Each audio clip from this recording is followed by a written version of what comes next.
Hello, everyone, and welcome to another episode of the Richard Lewis Show. I know it's been a while, but don't worry.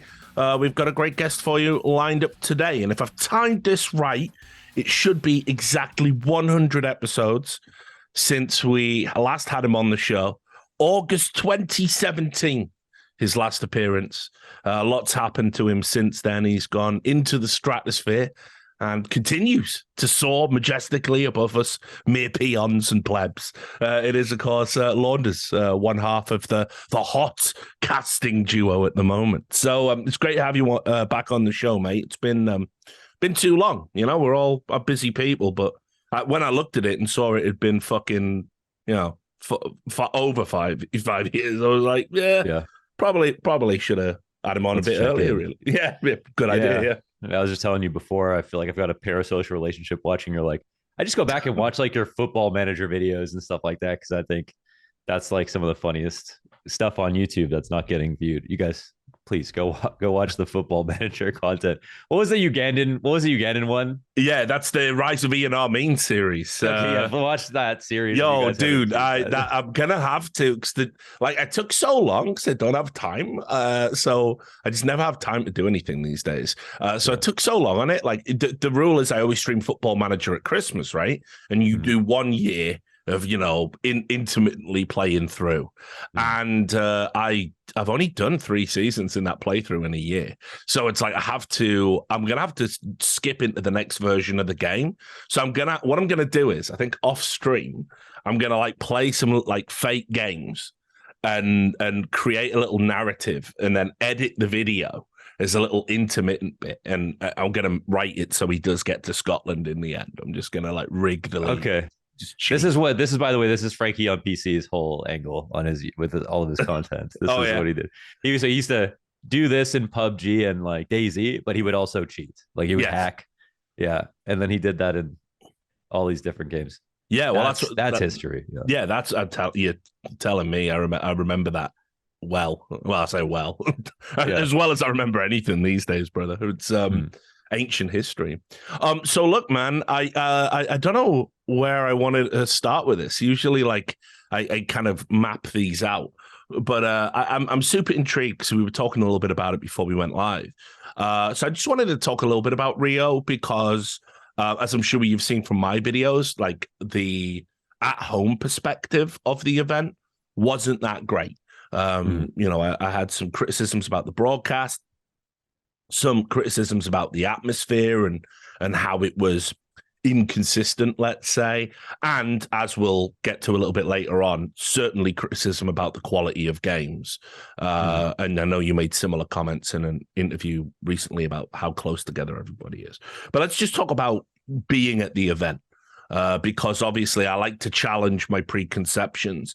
And I haven't talked to a single member of talent who had anything bad to say about the event at all. Everyone's given it a glowing review, from the minor details of the hotel right the way through to the crowd and the fans and the moments. So I don't know, give me the Launders review. Yeah, I wish it'd be good to have something kind of, not to play devil's advocate, but something else to add to that. But yeah, I mean, hospitality was really good. Being in a warm place in the winter was really nice. Having the challenger stage start off with a crowd was something that we'd never experienced before. So that was also really cool. And I think that I think I was telling you earlier, we were sitting in the green room and we were yelling just to talk to each other, just to have every conversation. And, you know, at a certain point, we're like, I mean, I was casting and I was like tapping my foot because of the chants that were going on. Like it was just in my head, like all day long. And then by the end of the first day, the second day, almost everybody needed strepsils. Like four guys had throat problems. Like Scrawny was holding his chest at the end of the first day because we had not even realized how loud we were going during the games. And that was with a crowd that, you know, was totally agnostic to who was casting. I mean, Brazilian, Portuguese casters in the arena. We were just there close to the audience. So we just had to speak loudly just to hear ourselves.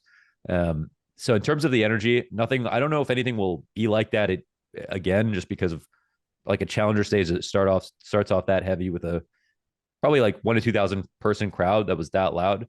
That was pretty insane. But we also knew in that challenger stage that we were probably going to lose like 4 or 5 or all 5, you know, SA teams in that one stage. And we were like, this could be the peak. We did have that conversation with ourselves. And I'm really happy that Furia got as far as they did, at least to get, into play in front of a crowd and get that Navi upset. But it was kind of insane. It made us think a lot about casting in general and why we're there. And, like I was talking to Maniac, for example, and he's like, I kind of wish that there would be lulls in the noise from the audience or the cheering when the team's not doing so well, and then it would pick back up after. And I had the opposite opinion, that I think that it was really cool that no matter what happened, they were always trying to cheer. And I think one other thing that I'm not sure if came across on the stream, but they actually did clap every time one of their teams lost, even if they got blown out at the end. Yeah, I mean, in particular, the Imperial, I thought was a nice gesture. All of the fans move. Obviously, that was in the smaller stadium, right? Because they went out, right back at the start. But they came forward right as close as they could get to the stage, and they essentially gave them a standing ovation, right? Like, which, by the way, White Fallen didn't instantly retire in that moment. And then it's just like it's like the Roger Federer moment. But he said, I think I want to retire, but I'm gonna just do one more year. And it's like, nobody has named a baby after me yet. I'm gonna hold off. Yeah, exactly. But I like to say the frustrating thing for me with the crowd, because I saw a lot of like stupid arguments, if I'm being honest about it. I don't want the Brazilian fans to cheer for non-Brazilian teams, and I want them to be a partisan crowd. I got no issue with that. For me, the issue is that when you go so hard in the paint, for your local team, after having told everybody about how amazing the whole crowd experience was going to be, and how Brazil loves Counter-Strike and yada, yada, yada, and then you don't turn up the next day. And those that do are fucking asleep, or like actually asleep on camera in some cases. It's like, yeah, I'm sorry, that's not a great look for me. Yeah, I hate when they do that, by the way, even at the fall final. It was like, people sleeping and stuff. It's like kind of funny to wake them up. But at a certain point, it's like, well, we've just shown like 4 people sleeping in like what's supposed to be one of the loudest crowds ever. It's like, it's not as fun for us even casting. And some of the crowd stuff didn't line up that well with the stream, especially on that first quarter where we casted, and it was fan fest in full effect and not enough people inside. And so, I had to tell Scrawny after the map one, it was like, number one, nobody in here is listening to us, and number two, some of the stream stuff is like the kiss cams and the empty audience, like patches of empty audience and stuff like that. We basically can't pay attention to what's being delivered to the people at home, and we have to focus on the fact that like viewers at home are listening to this game for the sake of the game. And then that actually got him focused again. Like by the end of the second map, mood was way better, and we left feeling like it was a really, really strong cast for us. So unfortunately, I think that I can understand watching from the broadcast how it would have definitely been way worse. And I think the same thing happened at Stockholm. Actually, I heard from every person that was at Stockholm that the audio was fine inside, that people had a great time watching. And then when I was watching on the stream, it was like the opposite. It was like, couldn't see, crowd shots were so dark, and the audio, obviously there were so many problems for the stream at home. There was. Well, I was going to ask about that, because, it sort of also seems like it must be so weird to be in an arena where there's a crowd reacting to the game, but not reacting to you. Mm-hmm. They can't hear you. It's not the first time. And I don't know how other people feel about this. I mean, I actually really just love to be in the crowd no matter what, because we, like, when we did Blast for the 2018, we did 8 different stops or something like that. Every city, we used their native language casters. So we were always in a back room. And I think I did like a star ladder in Moscow, I think, or Ukraine, a couple events like that, where they had the either Ukrainian or Russian commentators in the audience. And we were just in another section of the audience, like an epicenter, and none of the crowd could hear us, but it was so nice to be out there and to be able to like see these people who cared so much. I don't know if it was the audio or being able to see them that was really nice, but it was just the fact that we weren't completely disconnected. It could only hear the crowd mics through our headsets and just know that people are there. Yeah, and it's why I don't like this move. I'm sure you're more than aware about it, right? But what's happening now is we're moving towards this idea of remote casting to save money. Like a lot of pandemic contingencies are going to be kept in place because we're about to head into a recession, and so everyone's looking to be what they would call cost effective, although I would question the use of the word effective. Yeah, there's concessions there too. When they want to do broadcasts at home, sponsors want it less. So like, it's not like they make more money they might save more money, but they don't open themselves up to getting the most money possible. And especially when they use us like crazy on media days to do like branded content. Like when we were at Blast, it was like Magnum and Doritos and stuff like that. We can't do any of that stuff. We can't shoot commercials from our room at home. So I think that's something they'll have to think about. But yeah, everyone got really good at doing broadcasts from home. I hope that doesn't mean that we'll have to go back to doing that. But it's true that we've been asked by a couple of people that are thinking about like, how would you feel? How would you feel if we did this one event that's not so big from an online and home environment? And we're like, no, I don't want to. Yeah, and look, I've done both, obviously, and it's like I'll be real about it. Like I love the idea of just being able to fucking roll out of bed, walk downstairs, have my breakfast, right, 1 hour to go, get prepped. You put a shirt on, you're good from the waist up. You got your Bermuda shorts and slippers like what I'm wearing right now, and I got stuff just out of shot. I can be, doing whatever. And it's ideal, it's super, but as a broadcast experience, not so great. And I'm not just talking about the home experience. I'm talking about, with like ESL, they got these studios, like based in like Katowice, based in Cologne, and you go in and do a studio experience, but you're just not at the event. They did this for TI, like PGL did it for fucking TI. And I talked to the Dota talent, and they're just like, listen, we can't say nothing publicly about it because it's TI, and we just want to be picked and we want to work it. There's too much money at stake. It's the big financial windfall for all the talent as well now, because remember, they got their stickers in the game. And so, but like no one was happy about, not only were they doing it remotely, they were doing it remotely in a time zone that made no fucking sense at all.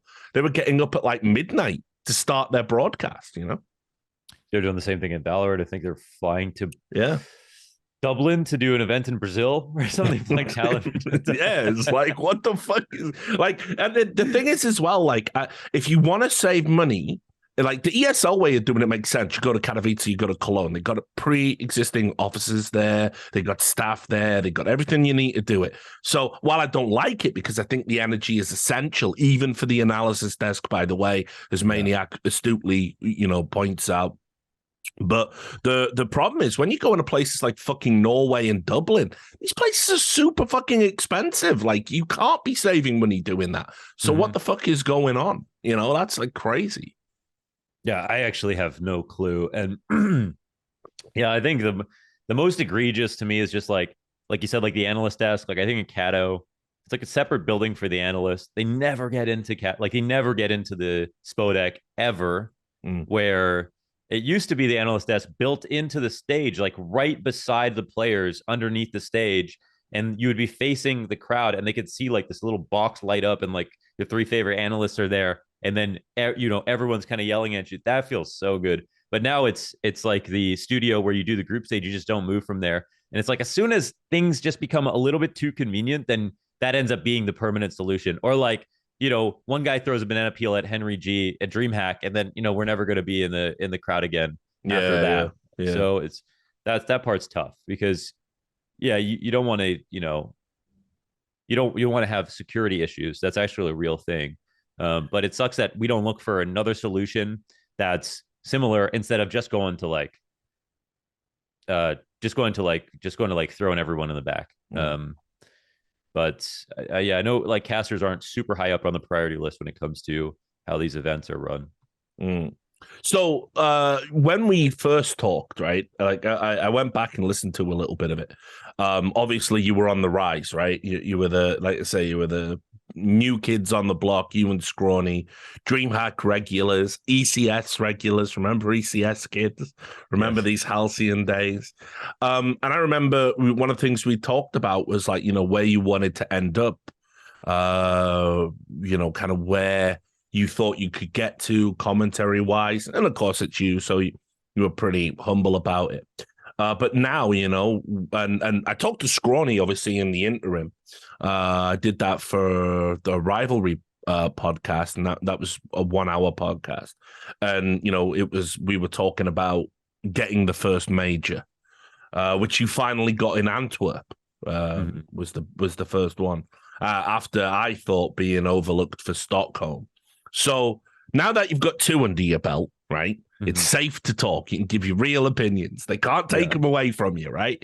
You're a 2-time major commentator. So let's talk about Stockholm and getting overlooked, in favor of the old boys club, I guess. Tell me about that, because in my opinion, like, just 100%, no fooling. You boys should have been there. I think at the time, like, listen, man, like I honestly think that maybe it was just the way I looked at myself, but for a long time, I feel like I was getting the events I deserved to get. I think this last year was the first time where I could honestly look back at a cast and be like, damn, I was actually better than I thought when I was casting. Whereas every other year before that, I thought, man, I was good. And then I go back and listen to it. I'm like, who the fuck was that? That was terrible. Like, everything was off. So I think that, getting to do majors may have made me better. Just getting to do Blast, I think made me a much better commentator, even if I didn't feel like I was ready for it at the time. And I appreciate when other people say that they feel like I was good enough to do it. I think just after the point of Stockholm is when I actually felt like I deserved to be at a major. But I told the same thing to Duncan. I said, like, I really didn't feel like I didn't feel like I got snubbed, I guess. I feel like I was potentially good enough, but not to the point where it was like a very clear, you should have been here, but you weren't. And I appreciate everyone going to bat for me. But my confidence as a commentator is like, I feel like the guy that has no talent, that has had to work really hard to get to a place where I feel good about myself. And I've never been able to, when I was younger, I've never been able to relate to an artist that didn't like their own work. When somebody said, I hate my painting, and it's like the most beautiful tapestry you've ever seen, you're like, this kid is going to be a millionaire one day. And you look at them and you wonder, like, are they lying? Like, are they just too humble? Are they just, they're so self-conscious they can't see it? I could never relate to that. I've always been able to look at my own arts and be like, this is how good it is. And I know it's better than people think, or I just had a good, clear view of how good I was at things. That's how I felt. And in commentary, I never had a positive view of my own commentary until this last year. So what do you think's changed? Well, first of all, we definitely have put in just a ton of work when it comes to talking about every aspect of commentary. And I feel good, because even today, there's still like 10 things that I want to improve on that we still are working on every single time we hop on a broadcast. But I think our average day has gotten a lot better. We spent an entire season of Pro League just practicing saying nothing, well, for the really boring games, and like doing fill for the entire time, so that we would be prepared to be comfortable filling in a big moment and not be nervous and try to like talk about something serious when it didn't call for it. And that season of Pro League has really paid off. I think we can carry some really boring games or lower games or whatever and keep ourselves entertained. We got a lot better during tech pauses. We've always felt good in big moments. And I think that's the why it's us kind of thing, why it's us and not someone else in some of these games, because I do feel like when it's a big game and it's like 13-13 and Scrawny gets to a certain level of hype, I can kind of get as loud as him, still give him space, and then we can keep that going for a really long time. I think that's what we're really good at. And then everything else is what I feel like we've improved on. And then there's still more to do, but I do look at my cast now and I say, I deserve to be here, which is a good feeling. Well, if it makes you feel any better as well, I totally understand the the loathing, like so when it comes to like writing. So first of all, yeah. So first of all, I hate the fact I'm a journalist and not a successful fiction writer. I think I'm better than journalism, or rather, I have the potential to be better than journalism, but I've failed to realize it. And so, I like when I approach a piece of writing, if it's an article and not just throwing up a news post, I craft it. Like I sit down, I write things out of sequence, I edit, I pull bits out, I swap bits around. I'm always thinking about how to construct the telling of the story in the right way. And it's very rare I get to the end and I read a piece back and I go, that is the best piece you could have done. You're doing it to deadline as well. You got, someone in your ear like tapping the watch, like we need this piece. And I go back and when I reread them, I go, I could have done this better. I could have done that better. This is actually subpar. You've got to raise the game for the next one. And yeah, so I totally get it. Like, I think if you're not your biggest critic, it's going to lead to complacency and you're going to produce, like, once you hit a point where you go, right, that'll do. If you've ever said that, you probably should go do something else. You're probably done, yeah. Yeah, because you're kind of done. Yeah, I agree. Yeah, I'm with that for sure. Yeah, and I just always felt like, I think at least recently, what's been on my mind is like, I never want to be in a place where I'm done, but I stick around. And we all have that conversation with ourselves at one point or another. And because there's too many people who are hungrier and haven't done it yet and haven't gotten those experiences, that we don't want to be like blocking the doorway for them. I've sort of come to be at peace with that as well now. It's like, the one thing in esports is it's a relatively small window when you're hot and when you're hireable and when you're going to do all the events. And when you have it, you kind of have to make hay while the sun shines. And that can lead to a little bit of selfishness and a little bit of being a bit more cutthroat than you would like. But it's gone in like 4 or 5 years. And once it's gone, it's I think it's important that you think about doing something else. You have other things. You've got a couple of plates you've kept spinning while you've been the big star, and then you go back and you go and do those things, or you do something else, like mentoring, helping people out. You go work in a broadcast, like Apollo taught me that. Like he went out from being a StarCraft host and analyst at the absolute top of StarCraft 2.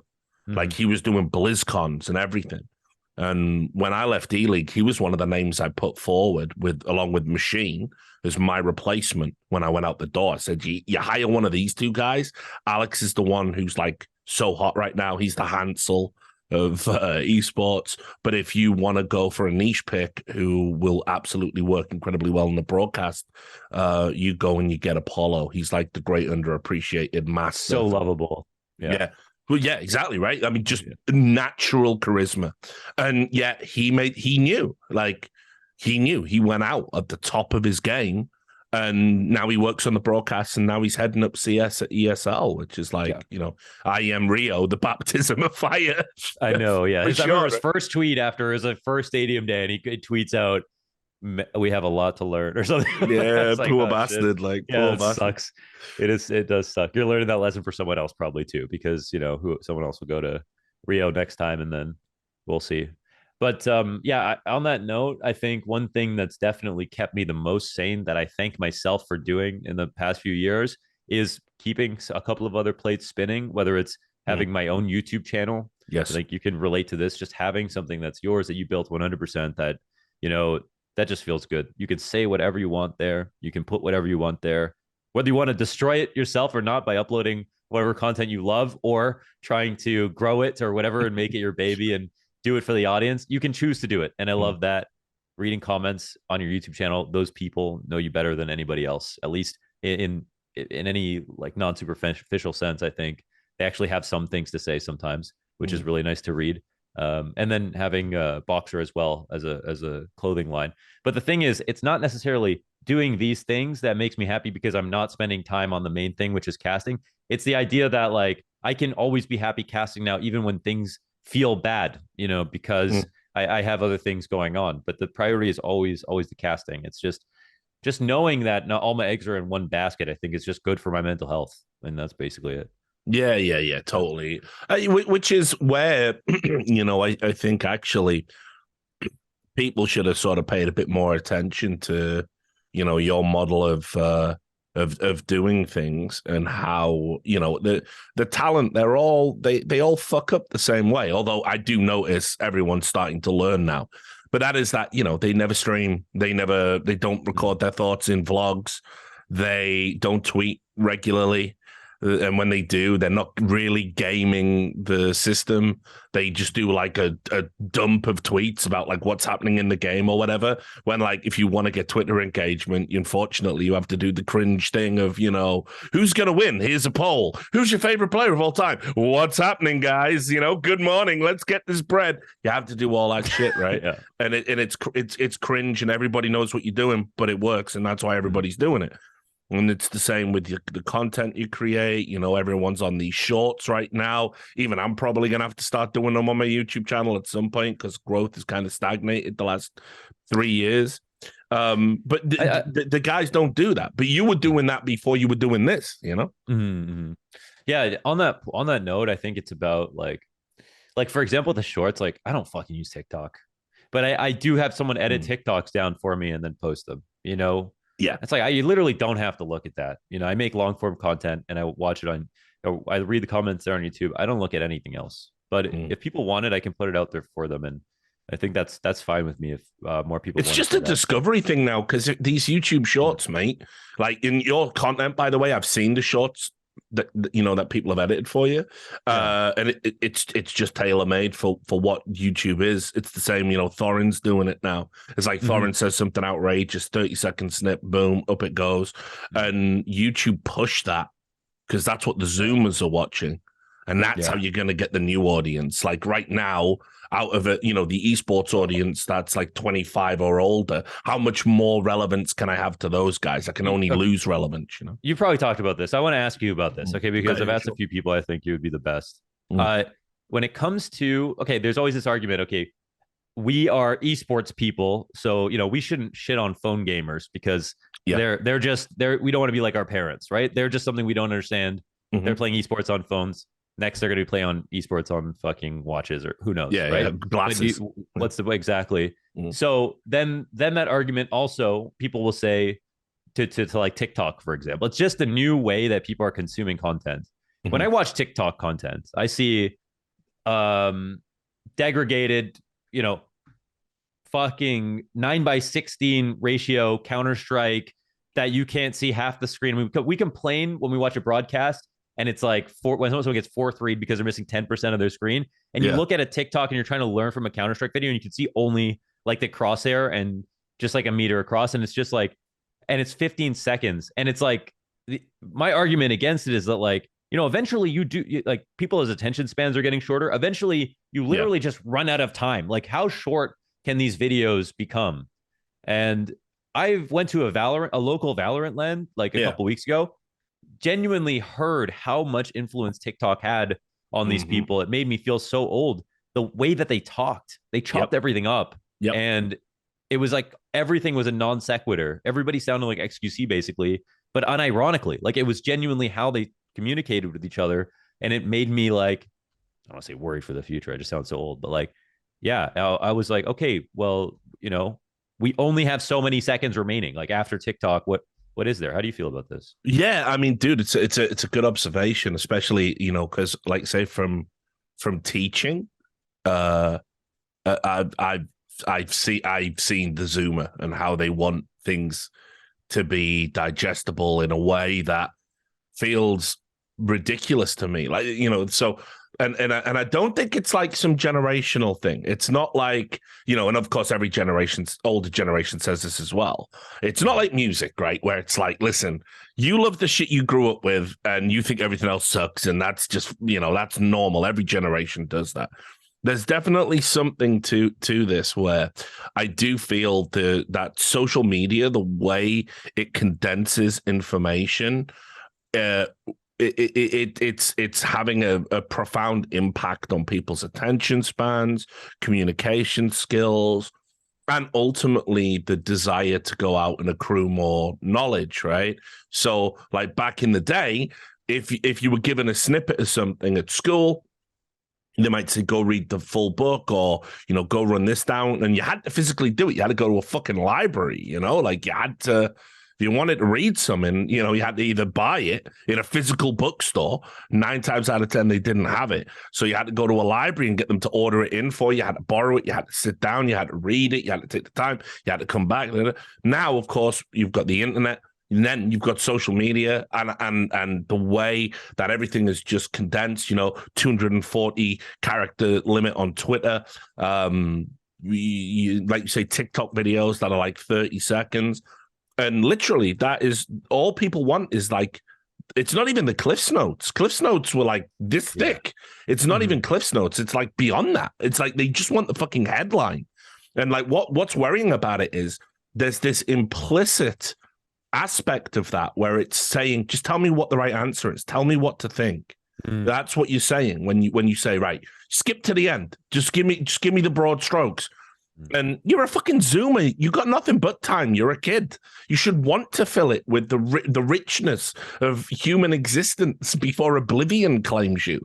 But instead, they just say, right, what happened? Okay, Ye's gone crazy. Why is it bad? Oh, he said those things about Jewish people. Right, great. That's all I want to know. I don't want to know the history about it. I don't want to know the context around it. I don't want to know why it's happening. I need to know what I need to think today so I can go on social media and repeat the thing that everyone else wants to think. And so it's like this swirling maelstrom of like, it's not even an echo chamber at that point because it's everyone and it's all at once.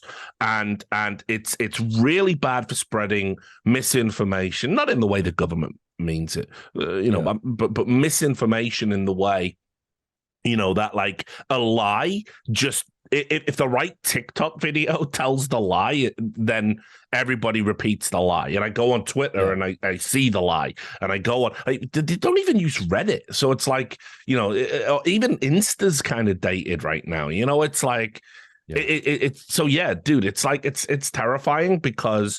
Here's how you know it's fucked up. The American government is funding TikTok influencers ahead of 2020. Well, they did it for the midterms, and they're going to expand that program for 2024. So, because the Democrats are super reliant on the young vote. Yeah. Imagine what a government could do with just TikTok levels of entry into your brain. Yeah.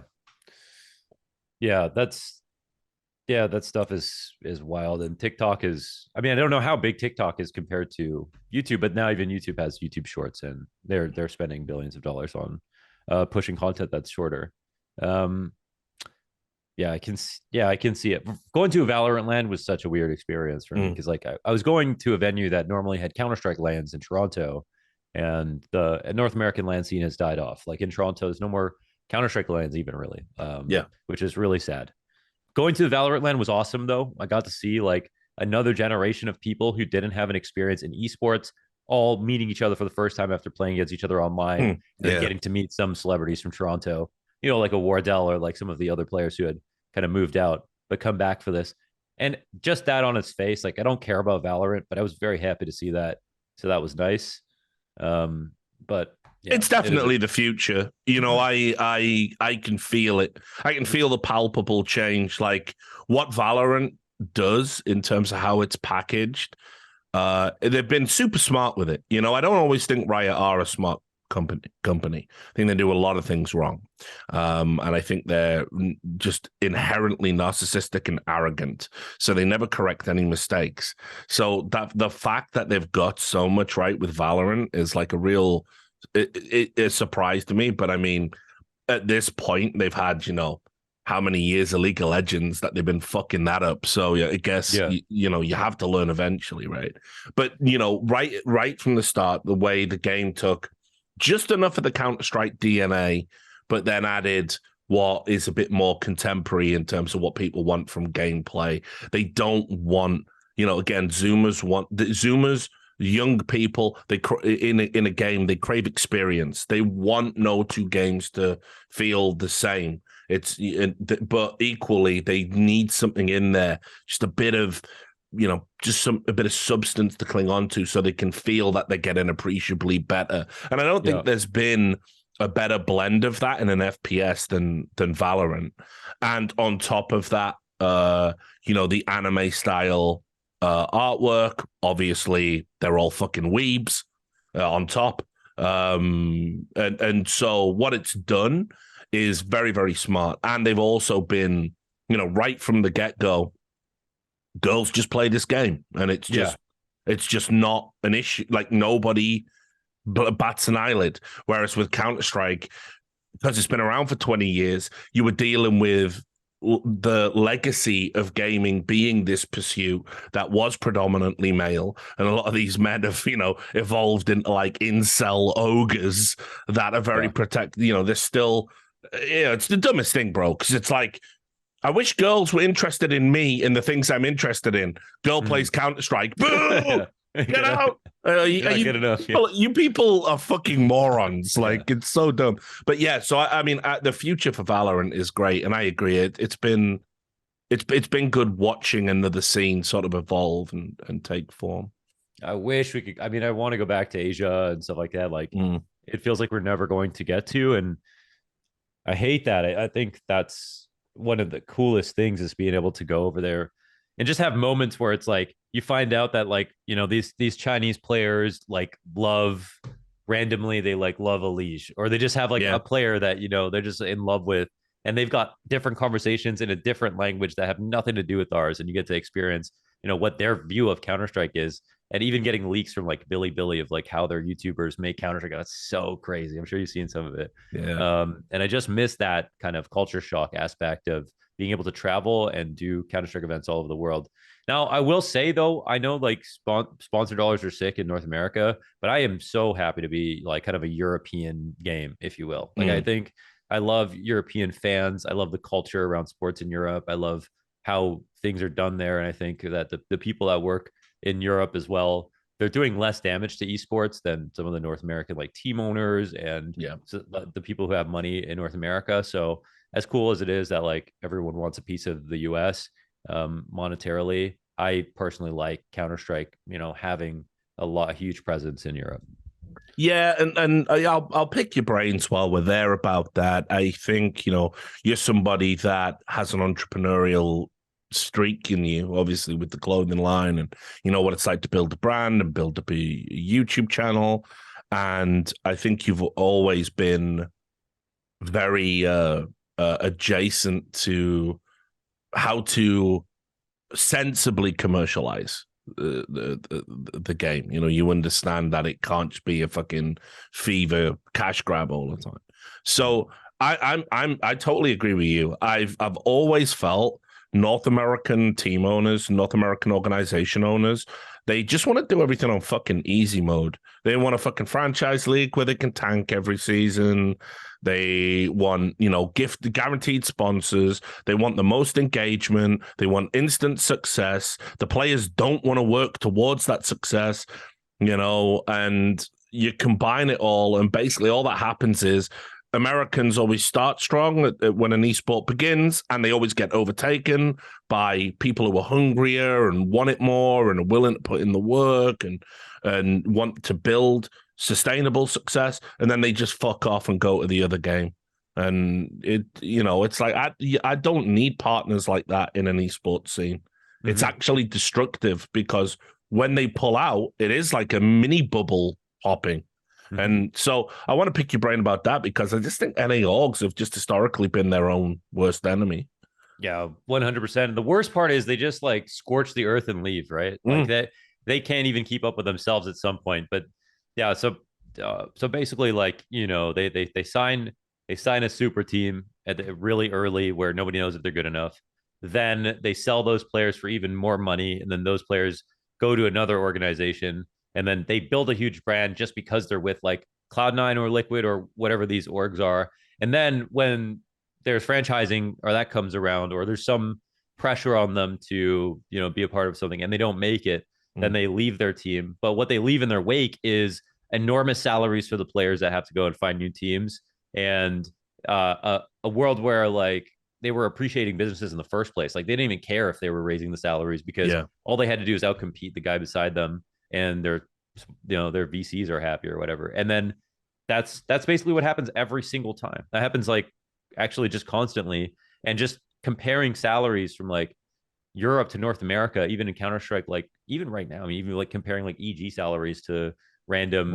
Don't get me started from those guys. Holy shit! It's just, man, it is hard to stomach, man. It's hard to stomach because it's just you have like a list of like 25 European players you wish were getting that salary, and if you just put them on the team, they would make that money worth it. Like they would, or at least close to it. But there are good teams that are paying like still like $1,000 a month to some players in Europe and managing to score some talent.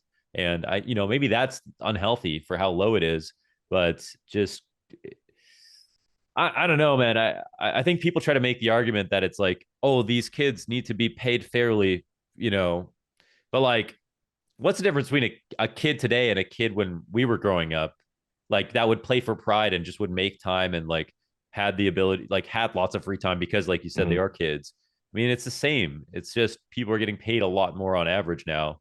And just because people got used to it for a bit doesn't mean that everyone should just keep figuring out how to pay players as much as possible. I just hate that. Yeah, I mean, the key word is sustainability. And I guess the other key word by extension is ecosystem. And the problem with esports is we've never solved the sustainability equation. Never. We haven't.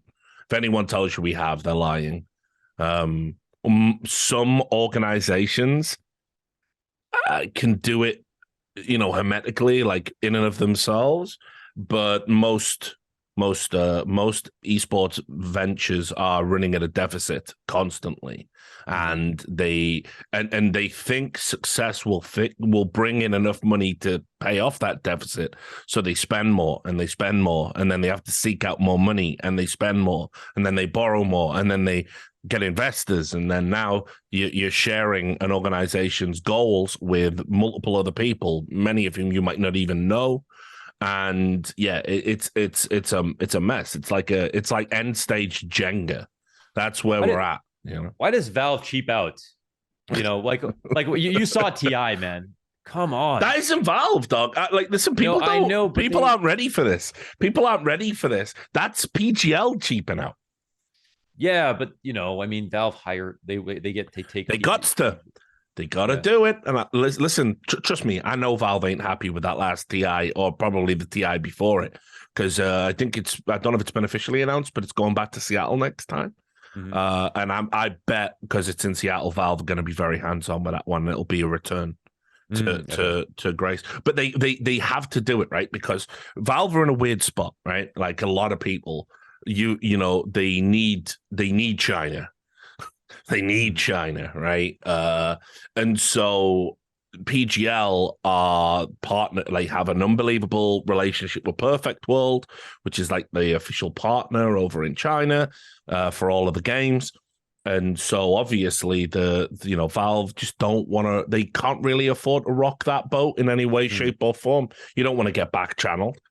You don't want to have to go out and seek new partners. So I think they turn a blind eye to PGL's many, many failings. I think they ran I think this TI wasn't great. The one before looked awful. I mean, I couldn't believe I was watching audio in the finals. Yeah.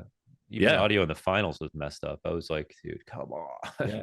I love watching Dota just on the side. I mean, I just love Dota, and it's a shame, man. It's just a shame. But you got to understand as well. I mean, like in terms of Valve, and what they want to do and where they're headed towards. I mean, they've launched a super successful, essentially a portable console. They're going to be huge when VR and the metaverse finally takes off. You know, they're investing into that. Esports isn't just it ain't shit. People need to just realize this now. Like, it's just, it ain't shit. It was. We probably got too big too fast. We've done that a couple of times. Esports isn't real, bro. Like, it's just, it's not the big dial mover everyone thinks it is.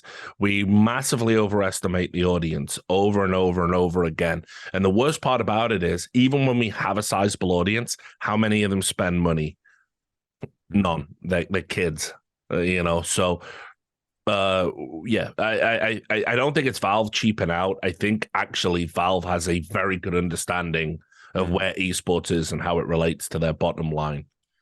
Yeah, I guess I just think so, kind of selfishly, about the fact they just, because of how I know how much money they make, both off of Dota and Counter-Strike, you know, it would barely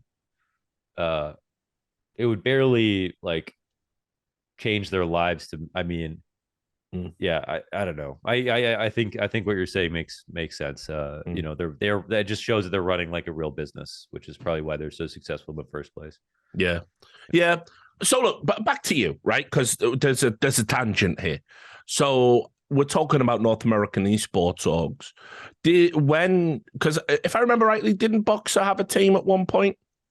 Yeah, we were like sponsored Selfless to fly them to. Yeah, they flew Fates, I think, to play at the RMR one time, and they needed a sponsor, so they said, okay, we'll change your name to Boxer and we'll fly Fates in, and, you know, make sure you can do this. So we did that. That was for fun. And then we signed Zoo, who's on the poster behind me, as a Melee player. Right. And then we signed him, and then he retired like a year later or something. That was just really fun to have our clothing on a broadcast, get to know what it felt like to be like a Hastro cheering for your team, win or lose.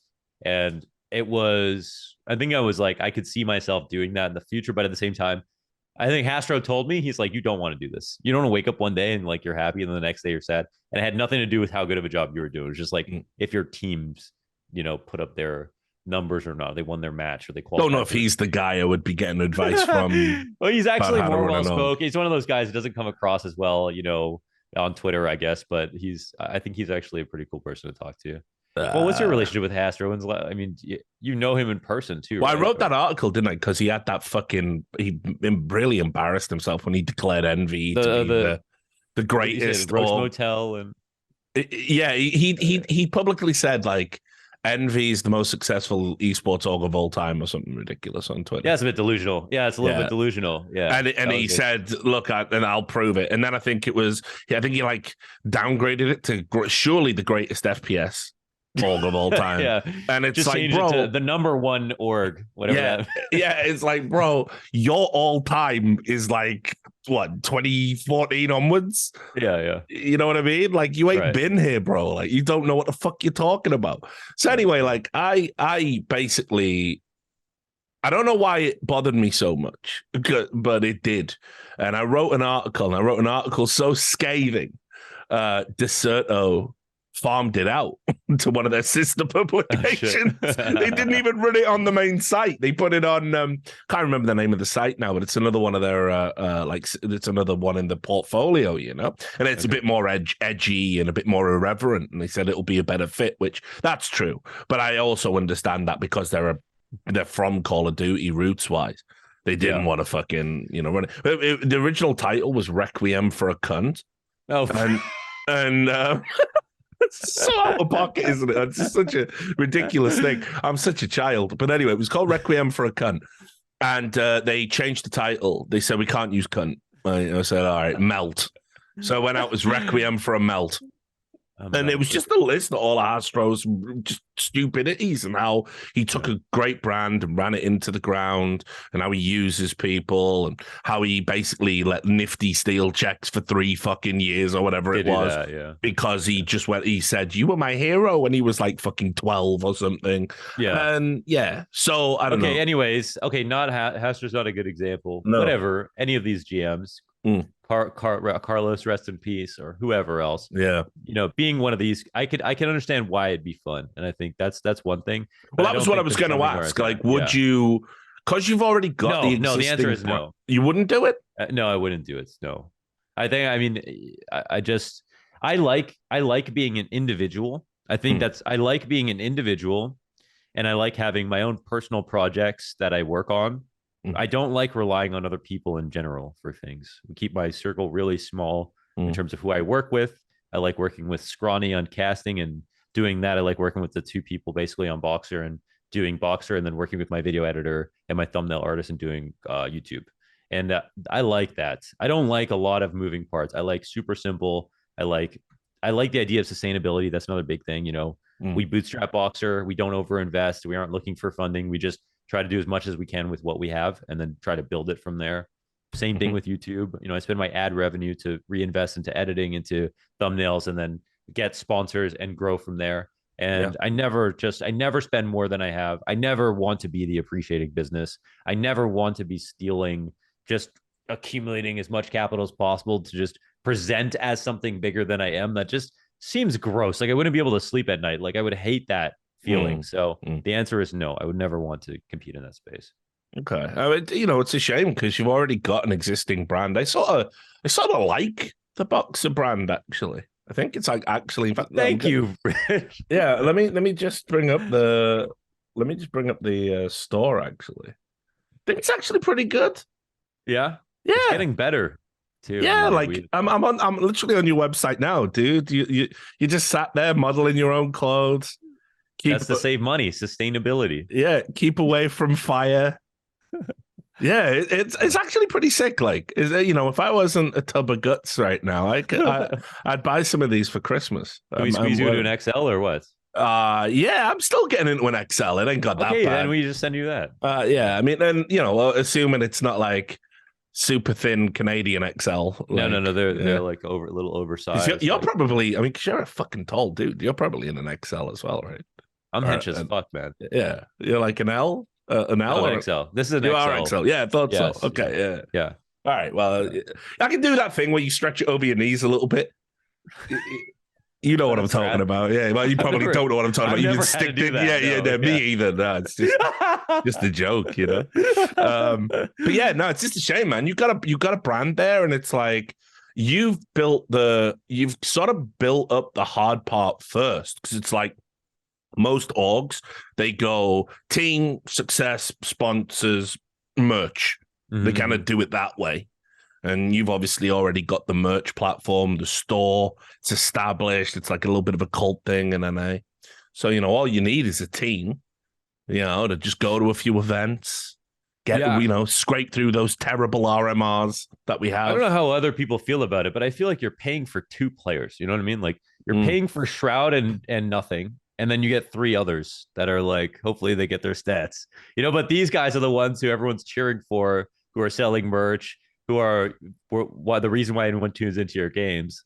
And it's like everyone else is just like dead weight with a 5-player team, but everyone, like, obviously team esports are so big. So that's why we wanted to do like Smash, because it was like one guy, right? One dude, and see what he can do. But these, for some reason, sports that are just individuals are never as big as team sports. I mean, I don't know exactly why. The same thing is with esports. Like Quake is a fucking amazing game, but that game just died like 6 times, even though it had some really strong individuals and stuff.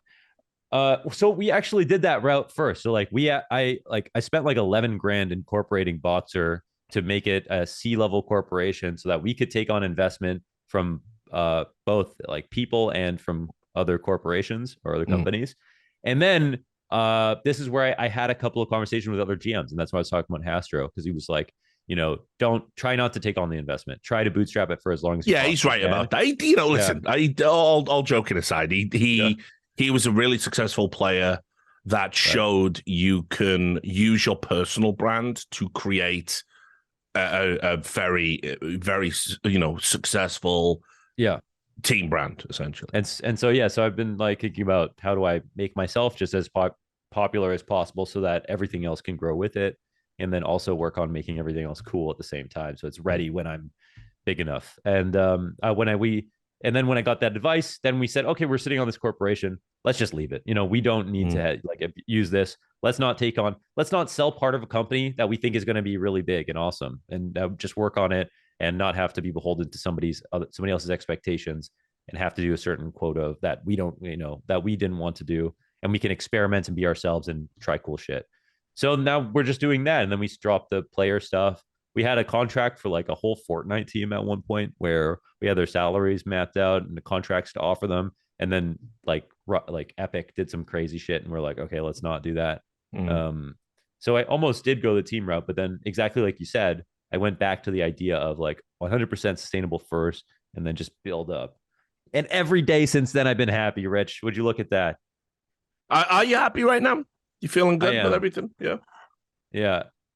I think I have a lucky brain. You know, I don't think I've like, even when I think things are really tough, I've never been unhappy. Like I don't know, maybe it's the way I rationalize. Maybe I've always thought of myself as just smart enough to be happy. I don't think I'm usually the smartest guy in the room, but I think I don't overthink in some situations and I find good ways to rationalize things that happen. And so I feel like I've always been pretty happy. And right, especially right now, I mean, I don't have anything to complain about. Like, you know, my parents are healthy. I'm healthy.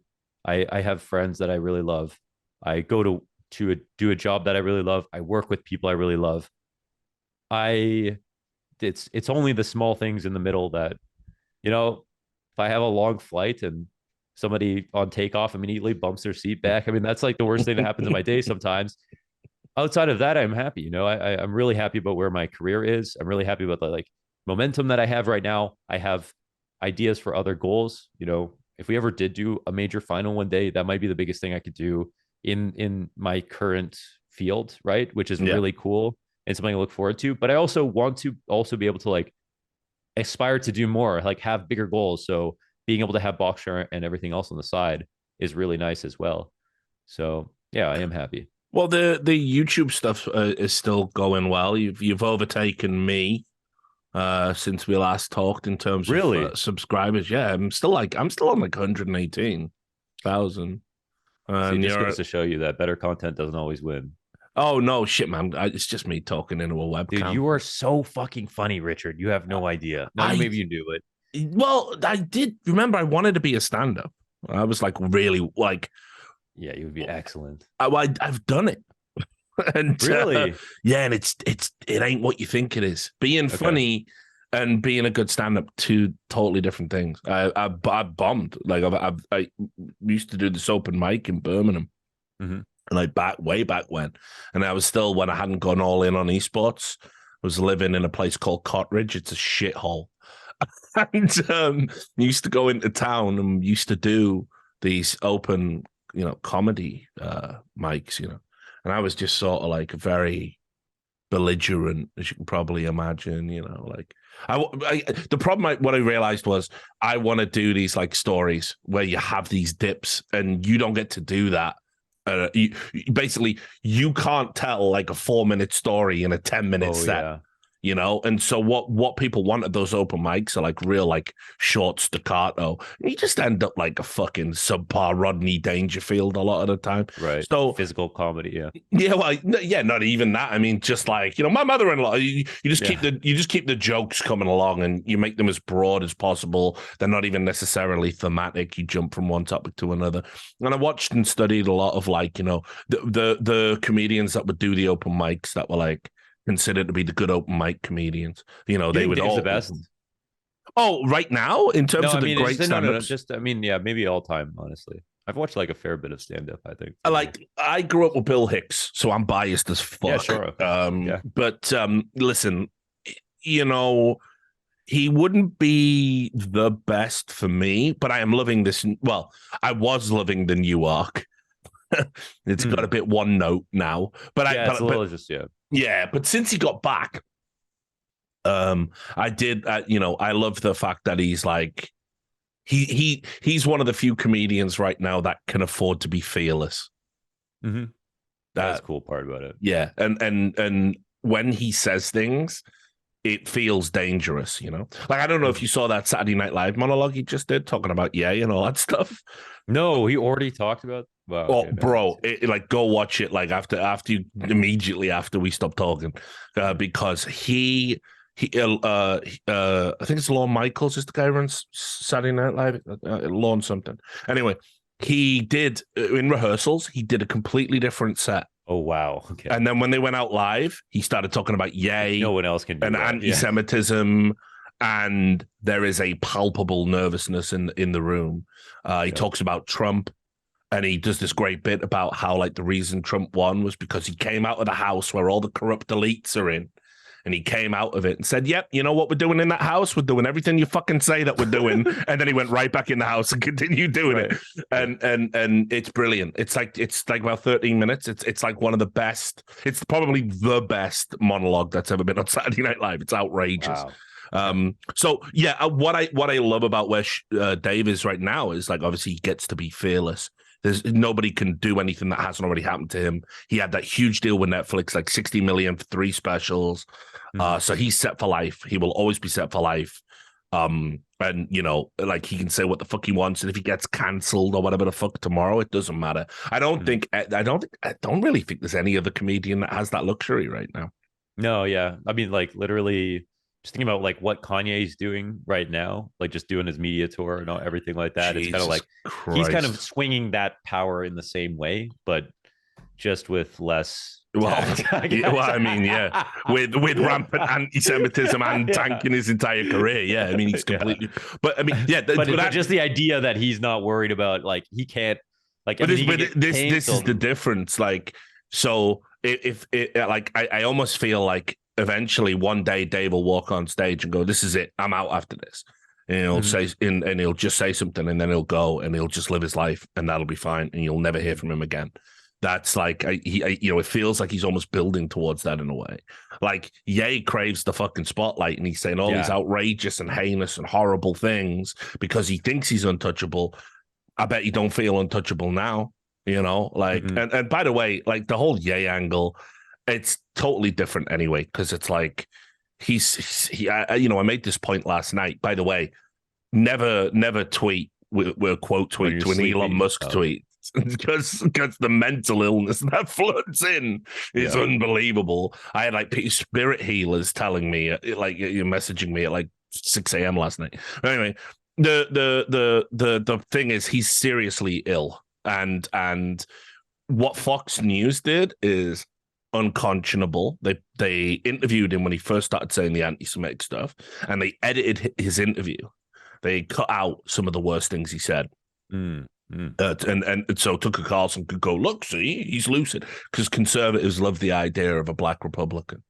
So they did that, and then he went on another interview, and it got worse, and it's like indefensible, the things he's saying, and it got worse, and then he started associating with another known anti-Semite, a very real anti-Semite, right? And then he took him to Trump's house, and Trump's like, "What the fuck's going on?" And then now Milo, and now Milo's back from fucking, wherever the fuck he's been, and it's awful what's happening, and it's like, guys, everybody who is putting a spotlight on this man and putting a mic in his mouth really needs to ask themselves what they're doing, because he's ill. He is ill. He's desperately ill. He's having a breakdown, and it's just reminiscent, of like, it reminds me of the Etika thing. And it just, to bring it back to sometimes esports. Sometimes I think it's just like, if he didn't make music, no one would be listening to him talk, because it's not exactly the most articulate motherfucker either. Like, I think like hearing him discuss some things, it's just so nebulous sometimes that you're like, there's like one thing there that's kind of cool, and you're a super creative. If I understood everything that you could say, then you're probably not that creative. So like, let's let you talk. And that's what's cool. But like, if it wasn't for fucking college dropout, graduation, all these, like, showing what he could do as a musical artist, as a genius musical artist, no one would be listening to him just talk about things. And like right now, he has the following that he can like move laterally over to just talking about anything, and people are listening for the time being. But it's like just exacerbating any kind of illness that he has. It's just megaphone for all of the things that he wants to, that he feels like in this moment. But honestly, like he's probably just going to keep moving on to different things, right? Like when he was talking about like Trump, and then he apologized for how he kind of came at that, and then he went apolitical for a bit, and then now he's come to this. He's just going to probably keep jumping to new things, right? But well, I but mean, he not anymore. Like the things he's gonna jump to is going to be like he'll be streaming on fucking D Live by the end of next year to about 300 people. Like he has created his career. No one's gonna book him for shows anymore. He's about halfway down the downward spiral. Like for me, I think it. Yeah. So, but look, back to esports, right? I mean, the awful, it's got a little bit of everything, hasn't it? That story, but obviously we can talk about other awful things, like the state of Counter-Strike right now. Okay, I really want to pick your brain about it because I had a quasi rant. In one of my videos when I was doing a summary of Rio and saying like, the one thing that was really bad about this that wasn't in ESL's control was that the game sucked ass. The games absolutely sucked ass. And I thought the quality was super low. Could be a little bit end of the year blues type thing, right? But I just think Counter-Strike's in a terrible spot right now in terms of watching and playing the game. This is literally I was watching Outsiders play, and I think it was the first time. See, look at that, get Billy is talking about it. I think it's like literally the first time I've ever been bored watching Counter-Strike in my life. Actual boredom. Like I wanted the games to end. I mean, like sometimes I watch these saves that happen in a minute, and I'm like, what if they just fast forwarded if no one moved for 10 seconds? What if they just fucking got rid of the rest of this round because they would agree to? There's no good way to do it, but like. There are like a series, like Vendetta did tweet out a series of nuance changes that if all of them together would actually save time on games, answer some of the problems of like this prevalent style of very slow played CS that's thorough, methodical, and like economy focused. And that would just shortening rounds while shortening smokes and then also bomb timers. Yeah, I'm looking at his tweets now. I got him. So I'm like, okay, like leave it to Vendetta to think about, everything carefully here. These things are actually make sense. They're reverting a bunch of changes that have actually gone in the other direction over the years. So we would be going back a bit. But there was a moment where we were like, smokes are lasting too long. It's old Inferno. They're smoking the top of B every single round until the end. And then you're jumping through a smoke. And then Valve were like, okay, let's make the round time longer, instead of making the smoke shorter. So then the game started getting longer. Halftime breaks are longer than ever with the sponsors, commercial breaks that have to go into it. 8 timeouts a game potentially. Yes, that's got to change. You start there.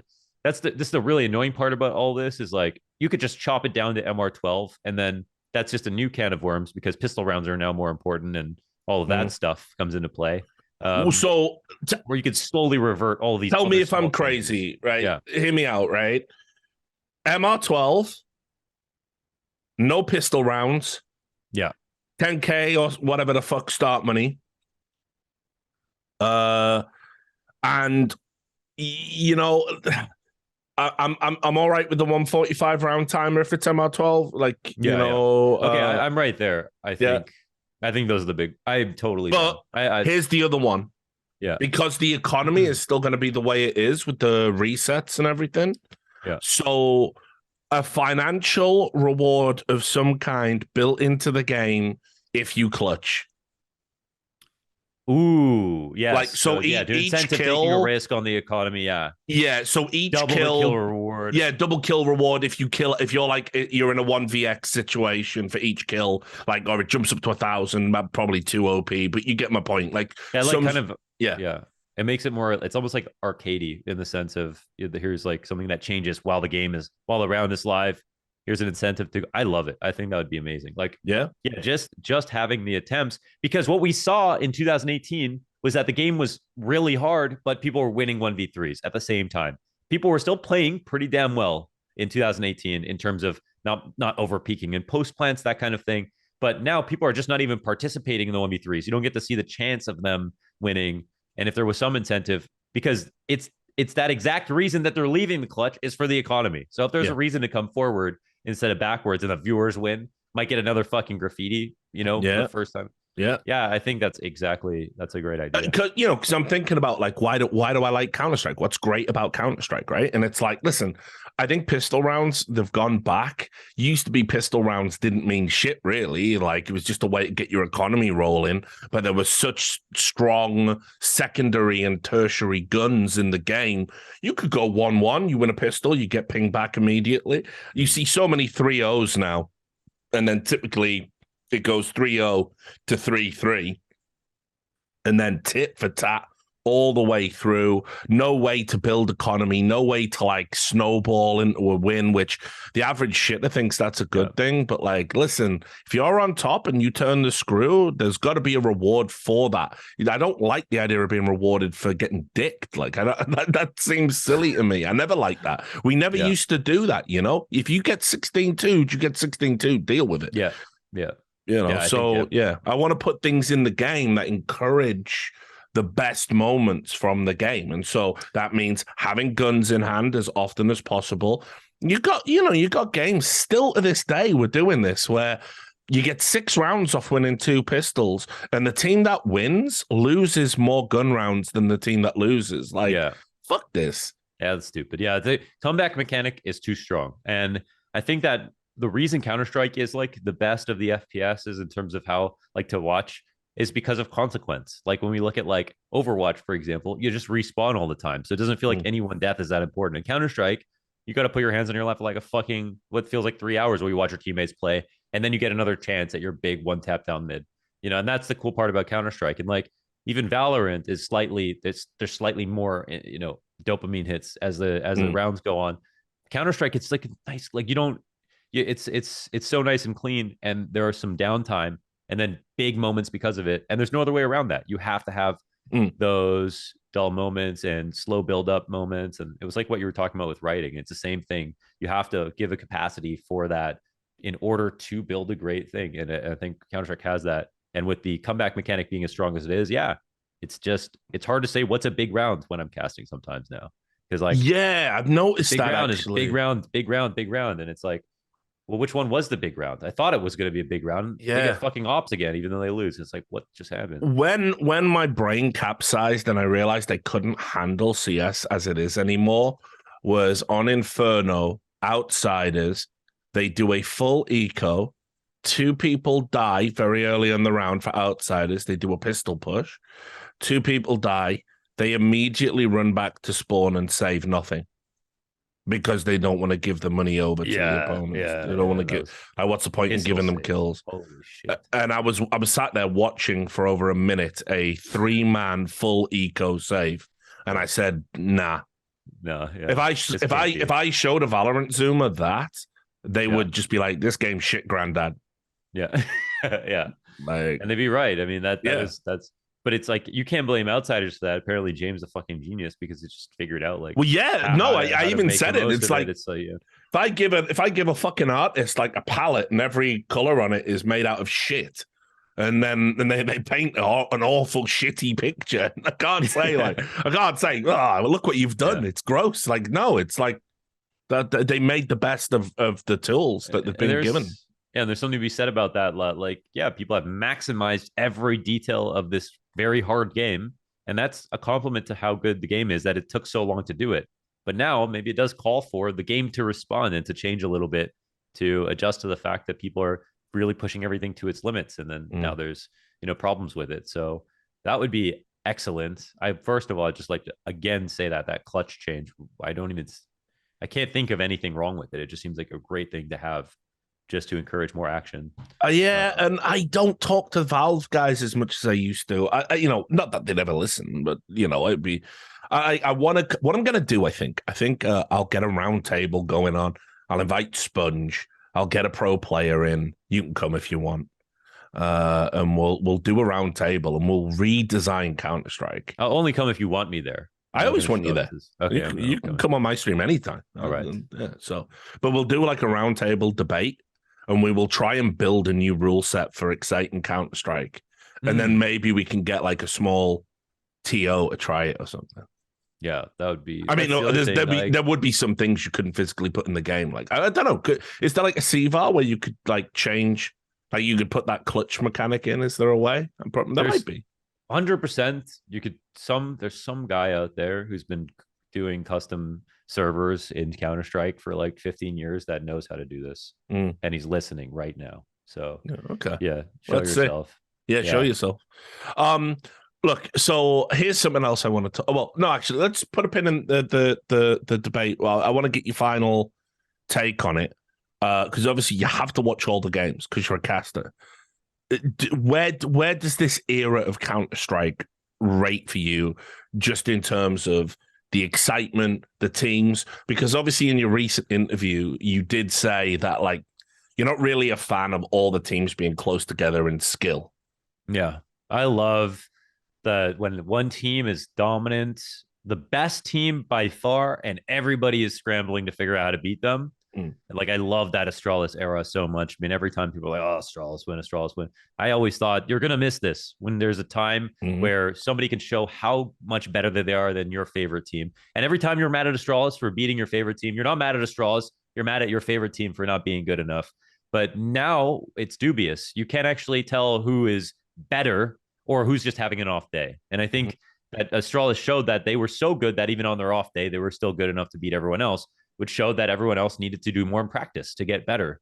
And I think I don't like the situation right now where the top 20 is so close and everyone's maxed out their rifling abilities and like every angle is just cleared to perfection. And I don't want it to be about off days. That's really weak, actually. And Counter-Strike is a huge confidence game. You have to be feeling good to aim really well. And I think it's an unfair standard to set all like teams to, especially with the amount of traveling and stuff like that. So I'd like it to be about the prep and the cool things you could do to maps and everything like that. And Anubis might help rock some of the map pools to kind of keep things fresh. And I've always felt like maps are the first thing that need to be changed in order to like change up where the skill ceiling really is in the game, because it's essentially the maps that people are so good at that make it so that they've maxed out all the advantages, the angle clearing, the crosshair placement, the utility and everything like that, the timings and stuff like that. So I want there to be eras. I want the ability, for the best team to have an era. I want to know who the best team is. And I don't want a new team to win every tournament. I don't want that. Do you know who the best team in the world is right now? Who would you say it is? Literally no. Literally no. And I hate that. Like which is supposed to be FaZe, I think, but I know it isn't Outsiders. It's not Outsiders. It's not Heroic. It's not Navi. It's not Cloud9. I could be persuaded with Heroic. Okay, so you think that there is like a real answer to this question that's just kind of like who will win the world final, for example? Right, yeah, exactly, because you've got the finals coming up soon. So okay, that's true. I think I would take them as favorites to win that because of how they're playing right now. Yeah, that's true. I heard a rumor though, and it's okay to say it because by the time this comes out, it'll probably be announced. But I heard Stown is going to sit out the finals, and Config is going to stand in. Fuck, what? Yeah, I know. That's what people are saying about in the Danish scene. I don't know if it's true. Like, it'll be hilarious if this is wrong. But like, that's literally like a few of my Danish colleagues, let's say, have told me. I fucking hate that. I mean, I'm happy to have Config playing again, but it's like Stown is literally like my favorite player. Like, I know, right? He's their best player. He's their best LAN player, and they're just their best player. Uses every fucking gun. I mean, what? Yeah. Okay. I don't know why. Yeah. It's got to be something serious, I assume. But. Yeah. But yeah, so hilarious. And it's crazy, man, because like Heroic has been for me, like when they picked up Jabby, I was like, saying it. They've really lacked ambition with that pickup. But I thought like I've watched him play, and Jabby's fucking sick. What happened? I think he only got like 9 out of 10 headshots for every single match. What the fuck is going on? It's like and with Stown being as like good as he's been lately, I think he's really had an appreciable step up in his game in the second half of the year. That is the cool part about Heroic. No bottom fraggers. Like they just have always had a team where everyone is doing a lot, or they all have mega underrated. Shush, mega underrated. Okay, I like that. I could be persuaded by heroic, because I like it's just a janky top 5. It's like heroic at number 1, right, in the world. Are they really though? Outsiders are number 2. Not for my money. FaZe should be number 1, but I don't know what's going on there. Like, again, people criticize. I was doing, when I did that review and they went 0-3 at the major, I said Brokey made so many mistakes in that game. And then obviously at Blast you just did, he fucking is the MVP, but he still made so many mistakes. Yeah. Like round losing mistakes. Yeah. Yeah, that's true. That's always true about Brokey. He's like weirdly comparable to Shiro. Shiro probably makes less mistakes than him, but he in the sense of less opening duels attempted, that sort of thing. So like he looks explosive and crazy, but he's honestly not even getting out there that often compared to even like someone like Cadian. Like really just changed around sometimes.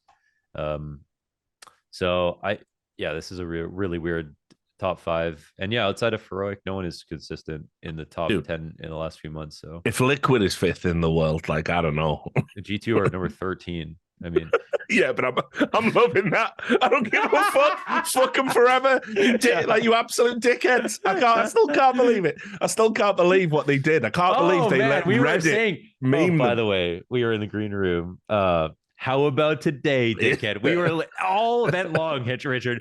We were all saying, we were trying to goad each other into saying it on broadcast. They're going on the desk, Freya to pimp. How about today, Jacob? Oh, yeah. Because I fucking hate these Reddit clowns that, like, it was like with JKS. He had one good tournament with FaZe. Yeah. He got in one little fight and his mum got scared. And then you shipped him off to Bel Air in G2. And it's like, bro, like, why does he get a pass for being fucking subpar in complexity for as long as he was there? Yeah.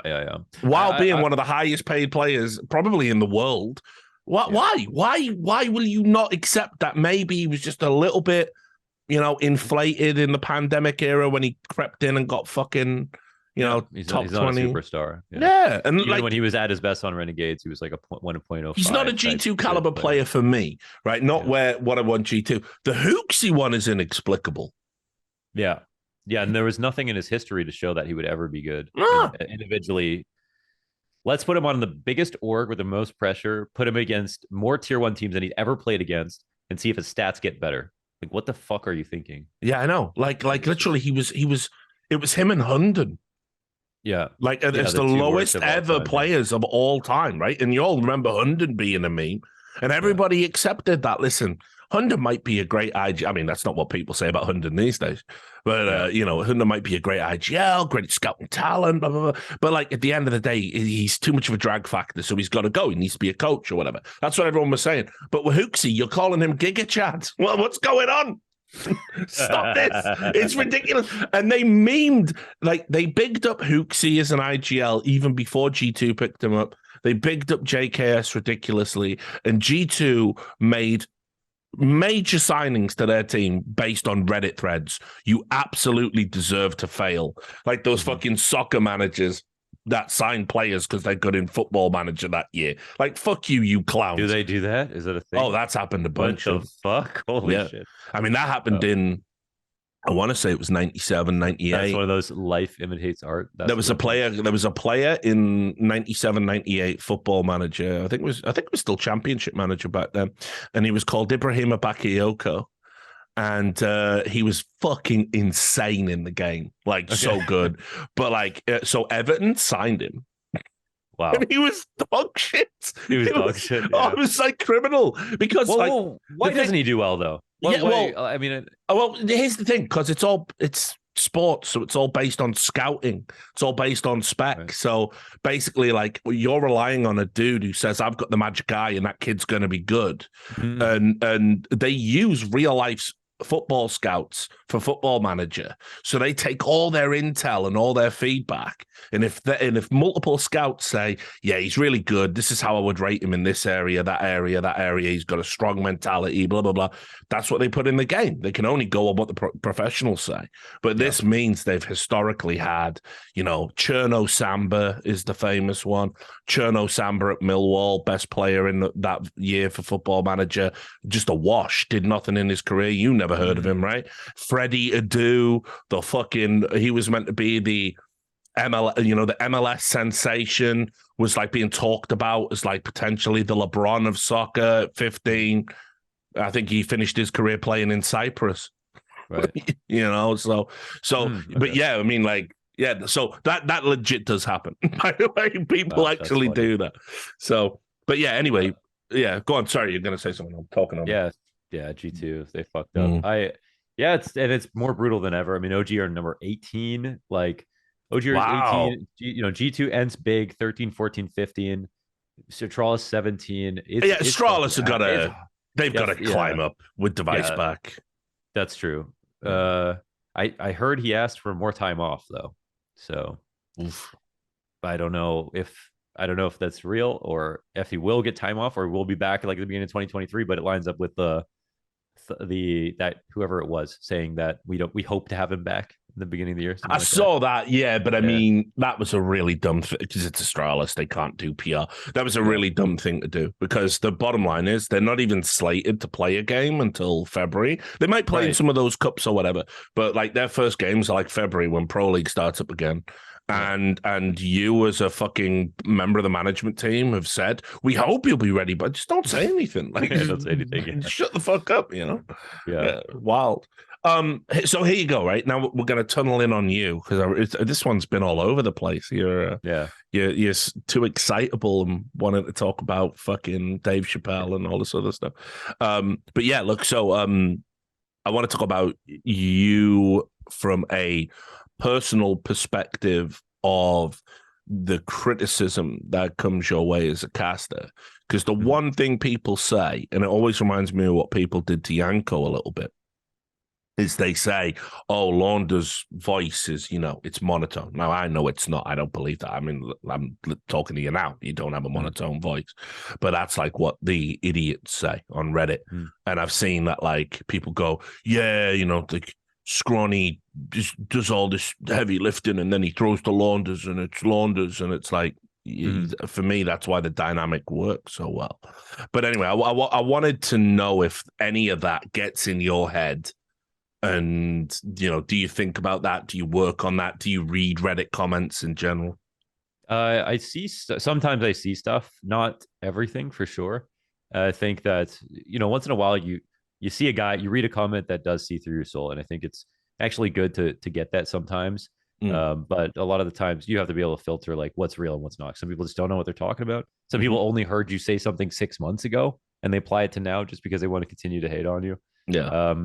I think, and again, I'm always my worst critic, so it doesn't even really matter that much. I've got 10 things on my list before that guy's comment actually comes into, my list of things I need to fix. But this is why I don't take a lot of space when I'm casting with Scrawnies, because I can't take like 80% of the cast and keep it interesting because I'm not great with inflection, but I'm happy with the way my voice sounds. So I do. It's a smooth, velvety voice, dude. Like, it's nice. I like it. Yeah. And I think and this year I think was the year where I feel like I like what I'm putting out there. I like how much I'm putting out there. I like setting up Scrawny for every single moment and having that very traditional black and white color commentator play-by-play role, and then just being that duo in the space, because I actually don't think like there's another duo that's really doing it as traditionally as we are right now. And I really like just adding a different flavor. Like, I always think of commentators when I've always thought about who I think is the objectively best duo or whatever in history. I've realized that it really came down to my mood, and that it came down to like how I felt about watching that event, whether it was ECS and watching James and Dan, or watching big moments with Henry and Sato, or watching, the same thing with Anders and Semler, or whoever it was. It really just came down to like that month about how I felt about their personalities or people. And I realized like that's us too. And I should never be obsessed with the idea of being the best. I just want to be another good pair that are maximizing our strengths and not thinking about anything else. And also, the more, the fact that we're different, me and Scrawny, is the reason why we have more fans in total. Like, I think every duo, there's going to be one person people don't like, one person people like, but it's always different people who like different people. And, I fit the needs of somebody who's a bit more hardcore into the game and wants some technical analysis.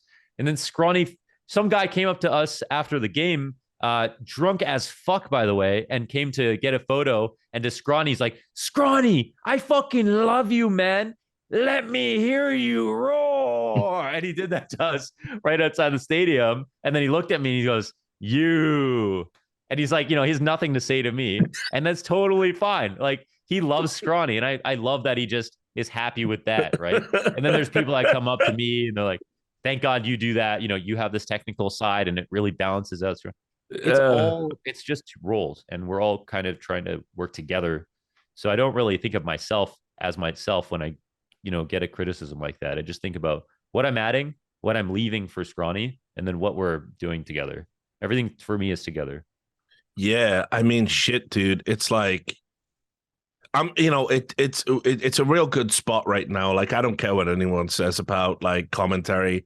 Like, people always talk about like eras of commentary and how we were in like a golden age and embarrassment of riches, and it ain't like that now. I think if you feel that way about Counter-Strike, I think you're crazy. I don't think you're listening to the broadcasts.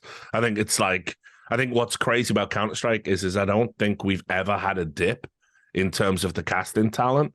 I think you get ups and downs with hosting and ups and downs with analysis.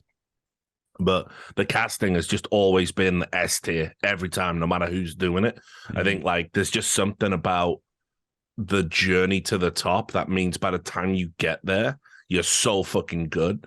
And it's like you say, like, we got everything covered. We got you. Like, Scrawny's on some Sadikis shit right now. I don't care what anyone says. Like, I know this. I know broadcasts and I know talent and I know this business. And he's at the pinnacle. Like, he's absolutely killing it right now. Got the wordplay. Everything he's doing is brilliant. And you just pair off so well with him. Harry and Hugo, they're on some other shit right now. Like, probably the last two majors, the best casts have been done by them, in my opinion.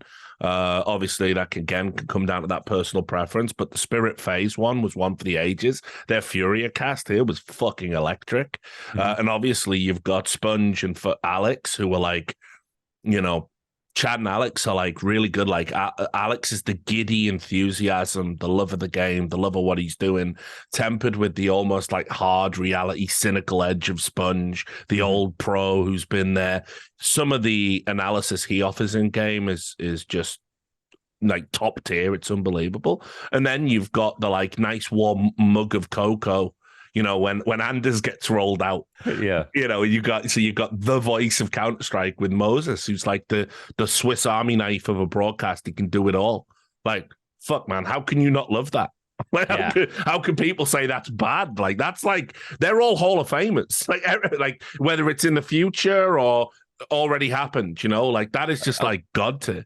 When I walk out into my biggest point of pride is walking out into a Counter-Strike event and knowing I just feel like we're the sect of elite assassins that have all come that are born of the being trained by the best commentators of all time, whether it's just being beside them or working with each other. And now we're all working together to, take down our enemy, which is either like Valorant or every other game or whatever, just by showing how good we are. And I really take a lot of pride in just being a part of like the Counter-Strike casting team. Like, that is my favorite part about all of this, is just being able to say we're the best. I mean, I am an elitist when it comes to everything. And I appreciate other people who are elitist about their things as well, even if I don't understand them. I just think I respect that.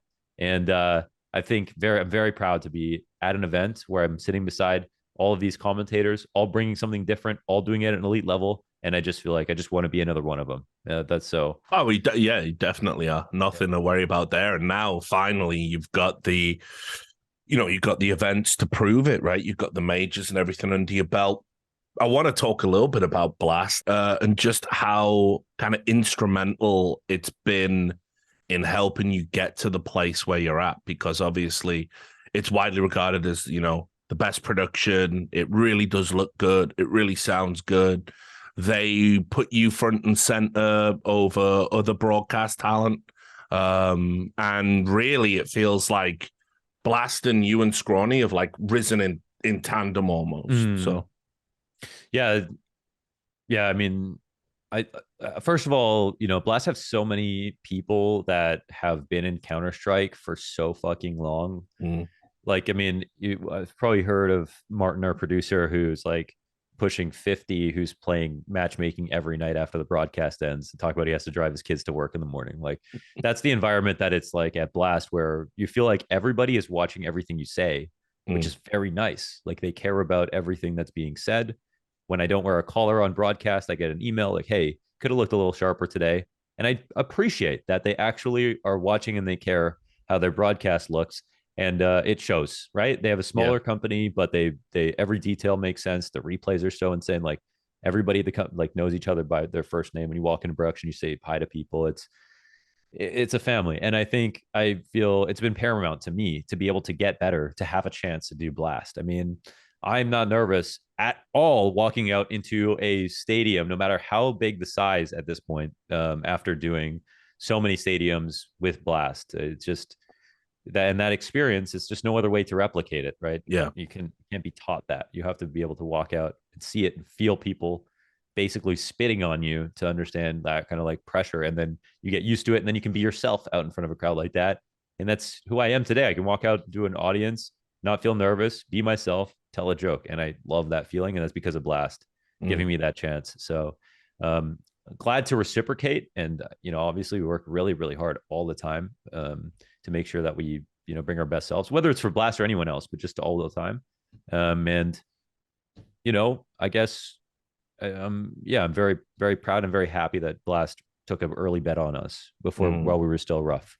But it was part of their process too. They wanted to pick somebody who wasn't established to try to work on, to build, to grow together with. It was their prerogative. Actually. Well, Face It did it with Dan and James, and obviously it really, really worked, right? I mean, Dan was kept in the basement fucking commentating on small Quake tournaments before they really unleashed him on CS.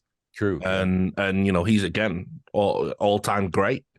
So, I mean, it's a model that works. I think Blast has been immensely successful, and not just in terms of the production, but obviously, what they've done with you in terms of the talent. I mean, they've been instrumental in a bunch of other people as well. Obviously, like Freya, finally getting her flowers as well. I'm gonna have her on the show soon, actually.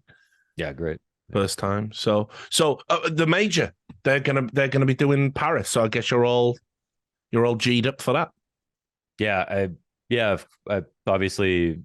We're super excited. I think our big question was if there's going to be English casting in the arena. I think there will be, but we're not sure exactly. But to do it in Paris is a brand new city. It was just kind of, I don't really care about, I'm not a very sentimental person, I suppose, but my first time in Europe was Paris. And so for a North American, Paris is one of the most impressive cities to like step into after being used to like, the brutalistic architecture in North America. And it's, you're like, wait, what the fuck? Like every block is not just a perfect square. You know what I mean? Like going into Paris was really cool. And it was my first time in Europe, and also my first time kind of casting as a job, flying overseas to do something. So always wanted to go back there. I mean, to do a major with Blast, Martin, our producer, said he would retire if we ever did a major. I immediately told everybody to make sure he doesn't do that once we get the major. Don't. But there'll be plenty more, Yeah, but that's just to say that a lot of people at Blast who have been working on all these events have been really waiting for this moment. So I'm not the only one, and very excited to do it. And I know they're going to take it very seriously. Well, same, because we've had a run of mid, as the kids say these days, majors, and we do need a big one. But look, I know we're at the end of our time. I've gone slightly over. I just get giddy with excitement every time I talk to you. Probably shouldn't leave it 5 years if I feel that way, really. But that's we'll work on that.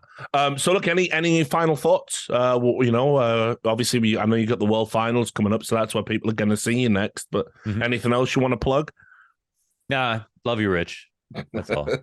I love you too, man. You know that. Yeah. There you have it, guys. The great Launders. Right now, so hot right now.